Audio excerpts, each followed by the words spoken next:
Luke Fickell had a ton to say in his post-portal presser. We're going to break it all down, key takeaways, and why Colton Joseph was their number one target.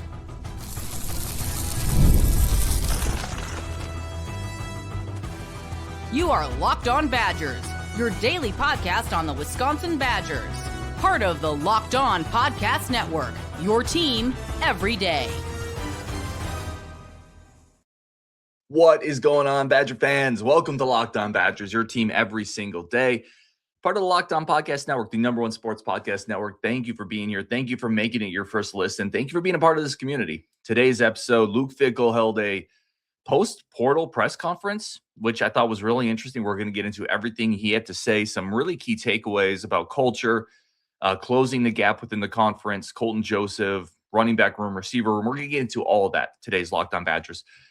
Let's start here, though. Colton Joseph, the quarterback, the big beast, the big kahuna, the guy you had to go get, the spot you've been searching for essentially every year outside of 2 or 3 in Wisconsin history. You needed a quarterback. So they go and they get Colton Joseph, and they get him right away. They lock him in.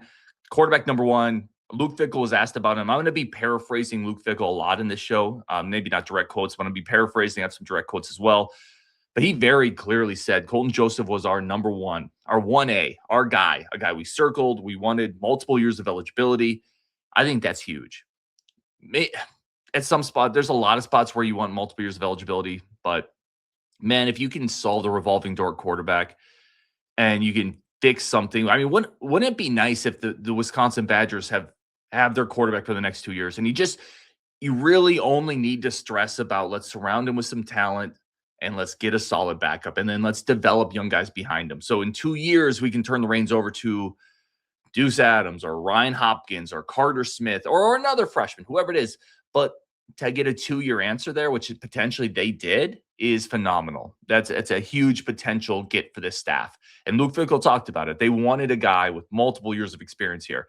The other thing they talked about, and I thought this was interesting, I thought it was really important, and it was great to hear this. And it's something I've talked about on this show. It's something I've heard about Colton Joseph. The intangibles is so important at the quarterback spot. And when I say intangibles, what do we mean? We mean Fernando Mendoza at Indiana, a guy who will throw his body around, his teammates rally around him. He cares about football. He very clearly cares about football. He cares about his teammates. He loves winning. You know, a guy who won the Heisman Trophy, but is very okay throwing the ball 15, 20 times a game because they run the ball there. A guy who he gives a crap about winning, and it matters to him, and he's tough as hell. That's intangibles at the quarterback spot. This is something I've heard about Colton Joseph. Our Coach Fickell talked about it. He said he understands what a team looks like. He understands his role as a quarterback. I love this quote. Isn't just to distribute the ball. Speaking about Colton Joseph, his role as a quarterback is to lead, not just an offense, but a program as well. I'm going to repeat that sentence. His job, he understands his role as a quarterback is to lead, not just the offense, but a program as well. It's one of those things that he embraces. Now, let's see when the bullets start flying. Let's see what happens. Let's see what happens during the season. But that's a really encouraging thing to hear about your quarterback, because he's got to be a leader. Your quarterback's got, especially in the portal era, he's got to be a guy that comes in and people rally around him, that the teammates want to elect him as a captain right away. His teammates want to go out there on the football field and block for him and hit for him and run through a wall for him. That's something that you have to have in that room. And you can think of a lot of quarterbacks with great physical tools that failed because they didn't have the intangibles. You can't be a great quarterback without some intangibles. And I think he has it. I've heard this before, not just from Coach Fickell, that Colton Joseph brings a lot of intangibles through the door. He's the type of quarterback that you want in the locker room, in the huddle. I'm encouraged by it. I'm excited to see what it looks like, because I think potentially he has the physical tool. Well, we know he has the physical tools. He's been clocked at 22 miles an hour or whatever it is. He's a 6'2", 205. He can throw the ball, but I think he has the mental side of it too. I think he plays with toughness. I think you potentially marry those two things up and you have 2 years of eligibility. Could be a really big deal for Wisconsin. So it was cool to hear Luke Fickell talk about him. He also mentioned that Colton Joseph did his homework on Wisconsin, which I like, right? That feels like a guy who looked into the program and likes what they could potentially build here. You want your quarterback to want to be here. You don't want to bring a quarterback in who is only here because he had no other options. We're like his last chance. He's like, fine, I can come in. We'll make it work. And not that any previous quarterbacks were like that, but Colton very clearly wanted to be here. They wanted him. This feels like a really nice pairing for Wisconsin, especially nice to hear Coach Fickell talk about it. A couple other things he talked about here. I wanted to hit on this. There's so much action that happens early in the portal. If you're not engaged as a program, if you're not aligned, if you're not really have all your ducks in order in a row, you're not going to knock the portal out of the water, out of the park, because there's too many moving pieces. There's too many players entering. There's too many things you have to do in a very short window. I think the fact that the Badgers were able to do so much so quickly speaks to a university, to a program, to an organization that has developed some structure, that has developed alignment, that has the right pieces in the right places, maybe, and the right resources to work with. That combination of things for the first time in several years. Luke Fickell talked about it in his presser. He said this is work started 2.5 months before the portal opened. That requires a lot of foresight. And you look at the players they were able to get, they were able to sign quickly. They were able to knock out of the park quickly. That doesn't just require getting them on campus. It requires getting all the NIL work done beforehand, coordinating with agents, with visits, out competing other programs that are after these same guys. I think it speaks very strongly to the program moving forward if they can maintain this type of alignment. And that's something Brian Smith, he's been on the show, he's talked about it. He said, listen, Wisconsin, they very clearly in the front office and the back office have this thing figured out right now, whereas other schools have wallowed a little bit, have struggled a little bit this portal cycle. The Badgers had their targets. They got them on early. They signed them early. That's something Brian Smith talked about a lot. And he's been critical of Wisconsin in the past, but he talked a lot about the alignment within this Badgers organization and how well they did early in this portal. That's something Luke Fickell talked about as well. Another thing he mentioned that I thought was interesting, something we talked about on this show, the Badgers brought in a lot of multi-year guys in the portal, Colton Joseph, but also some of the corners, offensive linemen, receivers. And we wondered if that was a strategy. Is it potentially a part of a strategy to find some long-term fits here in the portal? And Luke Fickell said, not really, which I appreciate the honesty. He said, not really. He said the priority was really the fits, the talent. And it just so happened that a lot of those fit and talent and culture guys that they wanted to bring in had multiple years. So not necessarily a target of theirs or a goal of theirs to add multi-year guys, just kind of how it worked out. He talked about the receiver room a little bit. I thought this was an interesting one. And again, we're just going to kind of work through some of the nuggets that I found interesting that Luke Fickell had to talk about. He mentioned in the receiver room, we're not necessarily chasing numbers, which I get, and I kind of like and I don't like at the same time. But let's get into what he was talking about. He's saying, listen, there are players that have been maybe behind certain situations or other players. You kind of have to go past the production at times to go find the players that you want that maybe have upside that haven't been unlocked. And you can see that in a Malachi Coleman. You can see that in a Shamar Rigby. You can see that in a Zion Kearney coming over from Oklahoma. Players that potentially weren't in the best spot, and that's why they don't have the numbers. I'm on board with that. Totally good with that. Players can be blocked. They can be in bad systems. They can have bad quarterbacks, especially at the receiver spot. But I also think you just got to go get, in an ideal world, you just go get a guy with 60 catches. And because you've seen him do it, right? So I think some on both of that one, a little bit of column A, a little bit of column B, but he definitely talked about due diligence. He talked about Chris Brooks coming back and how much they like him, and Eugene Hilton Jr. coming back, how big those were, but also going out and getting some guys with production, but also some guys that potentially needed a deeper eval, maybe have some hidden upside. So I thought that was an interesting discussion on the receiver spot there as well. All right, we're going to take a quick second here for our friends. We're going to come back and talk about closing the gap. Luke Fickell talked about closing the gap in the Big Ten, where Wisconsin is to where they need to get. What were they able to do to close the gap, and what do they still need to do? It's coming up next, Locked On Badgers. First, a quick second for our great friends over at TurboTax. Guys, TurboTax season is coming up, and don't let it take over your life. Don't let TurboTax, our tax season, take over your life and stress you out. TurboTax is here to make it easier than ever. Just hand things off, right? Like a nice inside zone. Just hand things off to a TurboTax expert and then move on with your day. With TurboTax full service, you can have your taxes done for you by a trusted local expert, start to finish, without the stress or the guesswork. Instead of spending hours trying to figure out forms, fill out forms, you can meet with your local expert, connect online. They'll handle everything from the W-2s to the self-employed forms to the deductions. You can upload your documents and then just go about the rest of your day. Whatever you got going on the rest of your day. Maybe it's just laying down on the couch, whatever it is. Go do the rest of the things you want to do while your TurboTax expert knocks out your taxes. It's a huge time saver. For a limited time, you can have your taxes done by a local TurboTax expert for just $150 all in. A TurboTax expert didn't file for you last year. Just if they didn't file for you last year, just file by February 28th. Take taxes off your plate. Get back to your life. Visit TurboTax.com/local to book your appointment today. Let's talk about closing the gap. Very clearly, there's a pretty sizable gap between Indiana and Wisconsin, Ohio State and Wisconsin. Yeah, Oregon and Wisconsin, right? So Luke Fickell talked about closing the gap, and a couple things he talked about here. He was pretty blunt too, which I appreciate. He was pretty blunt about we're not where we need to be. We need to get better. Part of that is bringing in talent, which they did. Part of that is this portal cycle. There's 50-ish new players on the roster, which is insane this year, right? 30 plus transfers, 13 high school kids coming in. It's a massive roster churn. So adding talent's part of it. I think they did well there. But he was very quick to acknowledge that can't be all you do. Now you got to bring it together as a coach. You got to build a team, build a culture.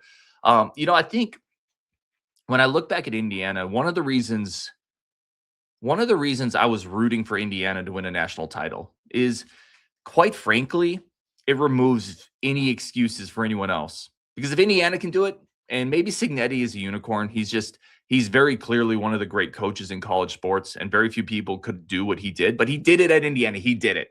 So now you don't have excuses anywhere else. You can't look in the mirror and say, well, it's okay. We're not Alabama. We're not Georgia. We're not Texas. We're not Ohio State. We're not Michigan. We're not Penn State. We're not Oregon. That means we can't win a title. No, Indiana won a title. There's no excuses now, right? How did Indiana win a title? They won it with culture. They won it with toughness. They won it with coaching. And certainly they won it with great quarterback play, which hopefully Colton Joseph gives you a portion of that. But the rest of that are things you can build. They're not things you necessarily recruit. They're things you develop. They're things you build in the locker room. And Luke Fickell talked about this, not in that direct word, but he said, now it's going to come down to us coaching and tying all these things together. That's the step that needs to now get better. That's where this staff has to take this talent and mold it into something cohesive, mold it into something that works. I like some of the new staff ads. It feels like maybe for the first time. Now, I liked AJ Blazik too, and people listening to this show know that. But I think Mateos is also a good offensive line coach. I think maybe for the first time you have some alignment between the head coach, the OC, and the O-line, and the offensive line coach. Now you got to bring all this together because there's no excuses anymore, right? There's no excuses that we're not a blue blood. We can't do it. Indiana just did it. Right. So it comes down to now closing that gap, coaching your guys up, bringing it together. And that's where Luke Fickell talked about. I love this quote here that he talked about. He said, fit matters as much as production. He says, when you miss on a guy, talking about missing on a portal player coming in or even a high school kid, when you miss on a guy, you're not just missing what they could bring on the field. You're missing what they can bring to elevate the culture of the team. And again, I'm paraphrasing here, but I thought that was a really good way to put it. And they very clearly focused on culture fits, players that they liked as much as they could in the portal cycle. I think the culture in this team is still pretty strong. And I think that's evident in the way they finished last year, where a lot of teams could have thrown in the towel. This team went and beat a Washington squad that was fighting for a potential playoff spot at that point. They beat an Indiana team coming into Madison with Bielema. They hung with Indiana for a half. They hung with Oregon. I mean, this team, I think the culture is in a better spot than people realize. And you can tell by the way Coach Fickell talks about it, the way he talked about it, I think in this press conference, it matters to them. You mentioned Aaron Witt coming back. I think that ties a little bit into the culture. Aaron Witt coming back for his 7th year. Going to play a little bit more of a linebacker spot. Again, last year, maybe a little more on the edge, a little more on the line. He's a guy that was an edge guy, run stopper. They're going to try him at linebacker a little bit more. By the way, I think Aaron Witt, if he wanted to, could come back again next year. With all the injuries he's had, I think he's probably a player that if he wanted to stay in Madison, could petition for another year. What does Aaron Witt going to that linebacker room do? He gives you size. He gives you the ability to take on blocks, to engage blocks in the hole. I think it's a depth piece. I think tying it into the conversation we're having right here, Aaron Witt, I think he's a tremendous culture piece. I think he's a tremendous fit in the locker room. He's very tough. He's overcome a bunch of injuries. I've had players talk to players down in Platteville and in Madison after practices. that just rave about him. The coaching staff loves him. He just feels like a really strong culture fit that, quite frankly, even if he's not going to play much, he feels like a valuable guy to have in that locker room to mentor younger players coming in. He's got ties to successful Badger programs. He's spanned across a couple different coaches.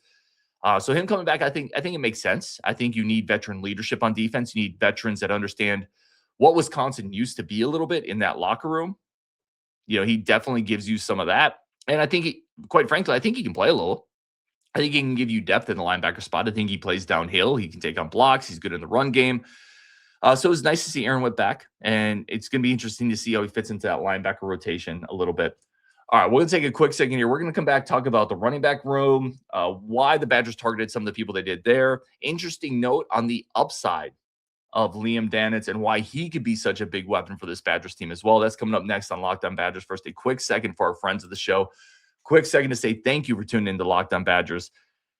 All right, let's talk running back room. So let's go through a few of these other spots that he highlighted and he talked about. He talked about needing basically some grown man experience at running back. I love that.